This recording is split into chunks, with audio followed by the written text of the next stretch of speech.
خۆشەویستان جارێکی تر سڵاوتان لێبێ و لەگەڵتانە بەردەوامین ئەم تەوەرەمان باز لە ئارامگرتنەکە لەسەر بەتایبەتی لە کاتی ڕۆژوگرتنە. ئێمە هەمیشاڵین مامۆسایانی ئاینی پیرۆز و لە ئاینی پیرۆزی ئیسلامە هەمیشە و توراوە کە ڕۆژوگرتن بەس تەنها دوورکەوتنەوە نییە لە خوارن و خواردنەوەکان بۆ ماوەی چەند کاتژمێرێ، بەڵکو ڕۆژوگرتن لە ڕەفتارە، لە گفتوگۆکانمانە، لە شێوازی مامەڵەکردنمانە، لە شێوازی بەرکەوتنمانە لەگەڵ یەکترا، ئیتر لە ناو خێزانە بێ یاخوو لە دەرەوەی خێزان بێ یاخوو لە شوێنی کارەکەمان بێ یاخوو بەرکەوتنمان هەبێ لەگەڵ کەسانی تر، بە تایبەتی کۆمەڵێک لەو بابەتانی کە زۆر گرنگن ڕۆژانە ئێمە بەرکەوتنمانە بێ لەگەڵ یەکترا تا چەند ئەتوانین ئارام بگرین، تا چەند ئەتوانین لەسەر خۆبین، چکە ئارامگرتن بۆ خۆی دەستەواژەیەکە کە هێمنیت پێبەخشێ. ئەڵام ئێمە ئەتوانین بەسەر خۆمان ئازاڵ بین و ئارام بگرین. ئەمە بابەتێکی زۆر گرنگە بابزانین لە ڕووی ئاینی ئیسلامەوە چۆن باس لەم بابەتاکرێ و چۆن ئەبێ مسلمانان پابەتی ئەوە بێت کە کەسێکی لێبوردە و ئارامگر بێت لە خۆی لە کاتی ڕۆژوگرتنە. بەمە نوانداری زۆر بەڕێز دکتۆر خالید چنارەیمان کردووە وەکو پێشنوێژ و وتار خوێن لە مزگەوتی ئابلاغ بە ڕێزیانستا لە ستۆدیۆ لایمە میوانە. دکتۆر جان سڵاو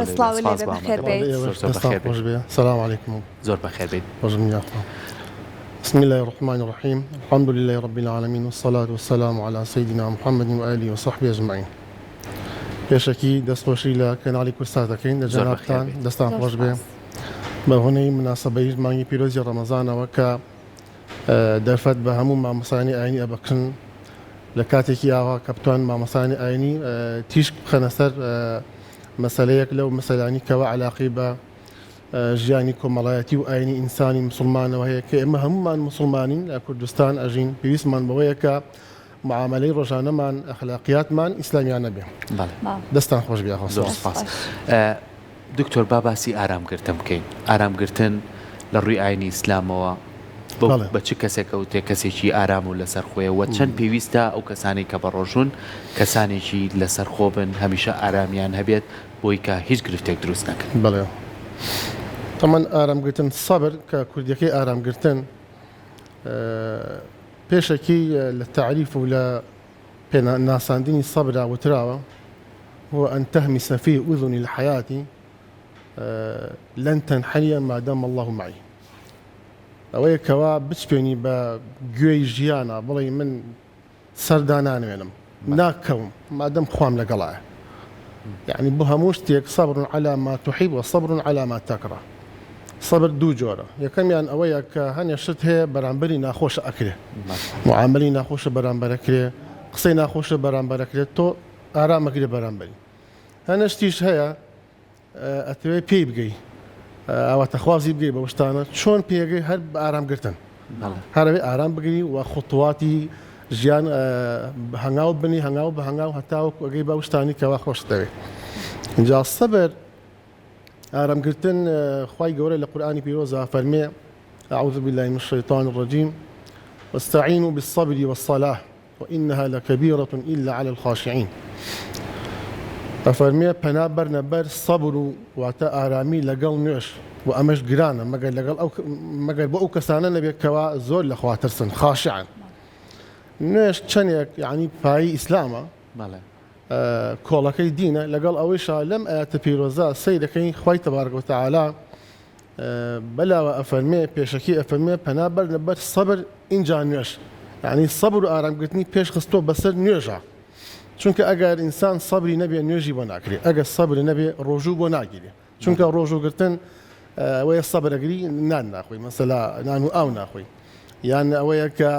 خۆت ئەپارێزی لە قسەی لەه و لە قسەی ڕەفەس و لەو جۆرە شتانی کەوا شەڕەنگێزی و ئاژاوە ئەو جۆرە شتانەیە. جا سەبر ئەوەنە گەورەیە پێویستە ئینسان لە معاملەی ژیانی ڕۆژانی خۆیان پەنا بەرێتە بەر سەبر بۆ ئەوەی کەوا بگا بە ئەنجامەکانی خۆی. دیارە هەموو شتێک پێی ناگەی ئیلا بەوە نەبێت کەوا بتوانی سەبر بگری و ئینجارە ئەوە ئیش و کاری بۆ بکەی هەنگاو بە هەنگاو تا ئەگەی بە ئەو شتانی کەوا ئەوە تەخوازن و ئەتوێ پیان بگەی. زۆر باشە دکتۆر لەگەڵەوەیە کە مانگی پیرۆزی ڕەمەزان چەندین پیرۆزی خۆی هەیە بەڵام هەندێک جار ئەبینین لەوەی کە ئێمە تاکەکانمان زۆر نائارامە بن لە مانگەیە کاتێک کە پێشەڵی بۆ ئاتوڕێ هەڵە داخر من بە ڕۆژوم کاتە ئەکرێ بڵێن لەوەی کە مادام ئەو بە ڕۆژووە ئەبێت نائارامیەکەی و نامرتاحیەکەی بۆ کەسانی چواردەوری بێت بە تایبەتی کە نزیکە بینەوە وردەوردە لە کاتی ئێوارە لە بەربانگە بینی کە کەسێکمانێ بۆ نوێ لە دەروێ کەمێک دران گەشتۆتەوە هەر سەبر و نائارامێکی زۆر لەسەر ئەو شەقامانە هەیە کاڵی ینی هەستەکەی لەوەی کە شتێکی نامۆ هەیە لەسەر شەقامەکان بەگشتی ڕاستەکە وەی مانگی ڕەمەزان کەوەکو ناونراوە مانگی سیام شەهر الصیام پێشی ئەوترێ شەهر الصبر ینی مانگی سەبر وەی بە پێچەوانەوە لە ڕاستیە مانگی پیرۆزی ڕەمەزان فێری سەبرمانەکە یەکێک لە هەرە گەورەترین سەمەرەکانی مانگی پیرۆزی ڕەمەزان ئینتاجی مانگی ڕەمەزان چییە؟ سەبرە فێری سەبر دەکات تۆ هەر ئەوە نییە کە خوای گەورە ئێمەی فێر کردووە کە خۆمان بگرینەوە لە نان و ئاو خواردن بەیانی تا ئێوارە ئەبم کارە خوای گەورە ئەوێت چی بکە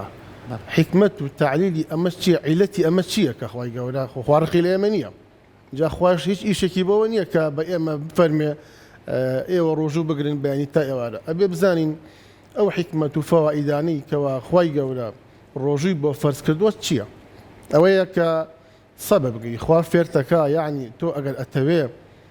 زاڵی بەسەر نەفس و ئارەزوی خۆتە ئەگەر ئەتەوێ کەسێکی باش دەربچی ئەگەر ئەتەوێ بگەی بە ئارەزوەکانی خۆت ئەبێ سەبر بگەی ینی لە ڕووی مادیەت و خوای گەورە قسەمان لەگەڵاکە بە ئەسبابی ئەو شتانی کەوا جارین معروفن لە لای ئێمە خوای گەورە لەو ڕۆوەکەوە تێمان بگەێنێ کە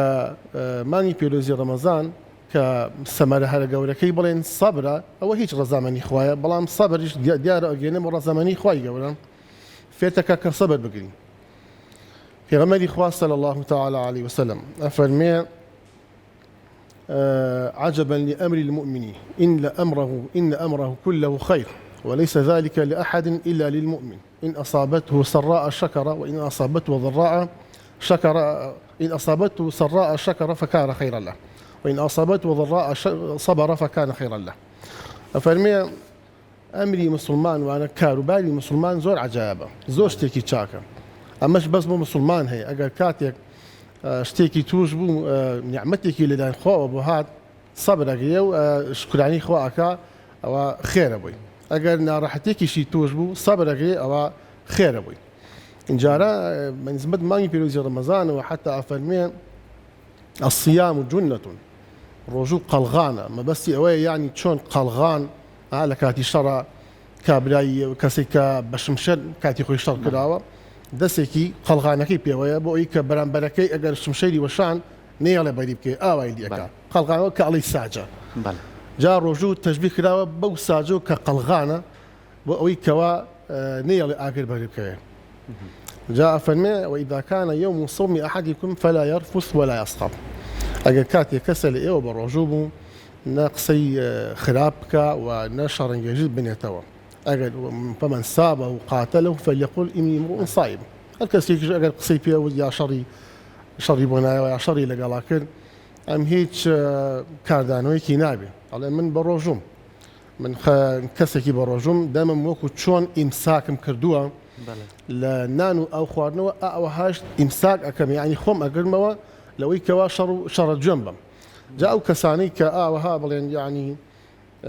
کە ئەڵەن ئێمە کە بە ڕۆژوون تووڕە ئەبن ئەو کەسانە بەڕاستی تەمرینیان نەکردووە لەسەر ڕۆژوون بەڕاستی مع الأسف ئەوانە نازانن یعنی بۆچی بە ڕۆژۆ بن چونکە ئەگە بزانن بۆچی بە ڕۆژوو ئەبن خۆیان هەڵنانن خۆیان تۆ بۆ خۆت بە ڕۆژی ئەتەوێ عیبادەت بۆ خوا بکەی کە تۆ عیبادەت بۆ خوا بکەی ئیتر پێویست ناکە تۆ لەم خەڵکە تۆ ڕەبیت و خۆت بەسەر ئەم خەڵکە بسەپێنیت و یعنی وابزانی کە ئیتر هەر تۆ بە ڕۆژیت و کەسی تر بە ڕۆژوونی و هەر تۆ عەبدی خۆیت و هەر تۆ چاکەکاری زۆر باش ئینسان زۆر ئارامگرن بڵێ باش مامۆستا ئەوەی کە زۆر گرنگە ئێماڵین هەمیشە لە ڕووی ئاینیەوە بەم شێوازێک کە بە ڕێزە ئاماژە و پێ ئەبێ ئارام و لەسەر خۆبی لە ڕووی کۆمەڵایەتیەوە ئێمە زانین میلەتێکی زۆر کۆمەڵایەتین ئیتر ڕۆژانە بەرکەوتنمانێ لە شوێنی کارمانە لە بازاڕە ئێستا قەرەباڵقێکی زۆر بە بازاڕۆیە لەسەر شەقامەکان تەنان لە ئۆتۆمبیل ڕێوەخۆڕینانی ئارامی ئەوەمان نەماوەگەر کەسێک بێشێوازێ بڕوات هۆڕینی تەواو قسەی نەشیا و ئارامگرتنمان نەماوە چۆن بتوانین ئەمە ئەگەر بەدەست خۆمانە بۆ جێبەجێ ناکەین ینی تەنانەت ئەمە هیچ کاتێک بێدەسەڵاتی نییە ئەگەر کەسێک هەڵچوونێکیشی هەبوو تۆ ئارام بە چکەوە چەند سانەیەکە ئەویش هەمان شێوەیەتەوە سەر و ڕیتمیتەوە ئەگەر کەسێکی وابین ئەتوانین کەسێک بین کە بتوانین مامەڵەیەکی تەندروست بکەین و ڕێزی کەسانی چواردەوری خۆمان بگرین. خۆی چەند شتێکن ئەڵێ لە ڕۆژی قیامەتە میزانی بۆ دانانرێ یعنی ها هەموو شتێکەیە خۆتان جەنابتان نەزانن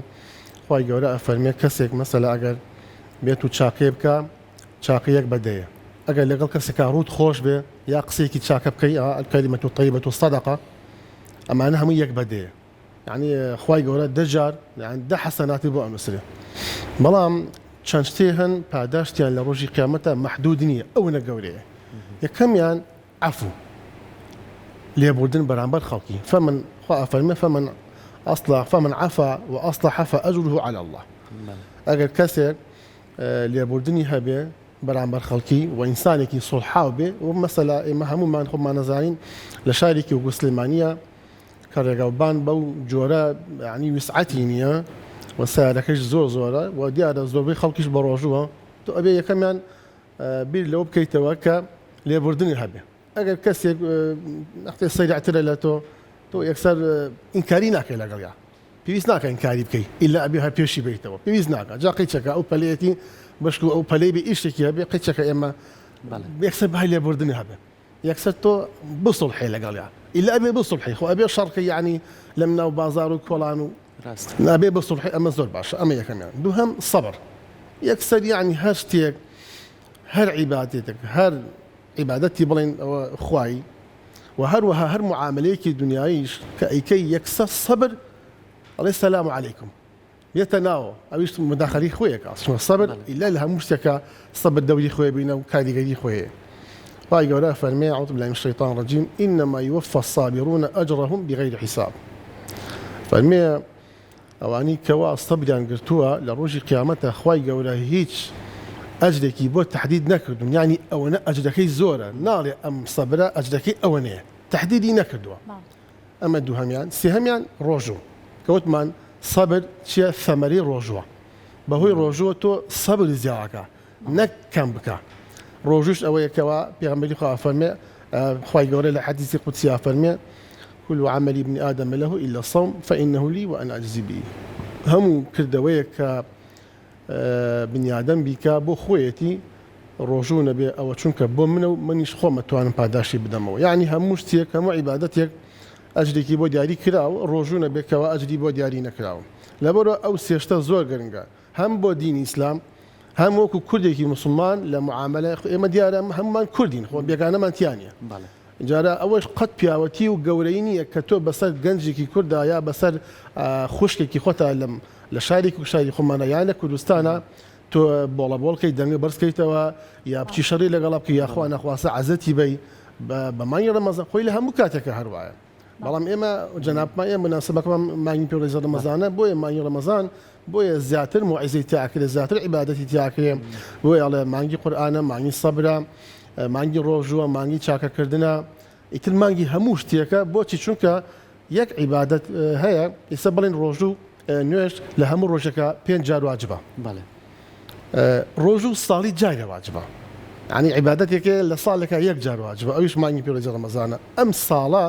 خی گەورە کە مانگێکی دانەوە بۆ ئومەتی پێغەمبەری خوا صلی الله علیه بۆ ئومەتی پێغەمبەر صلی الله علیه وسلم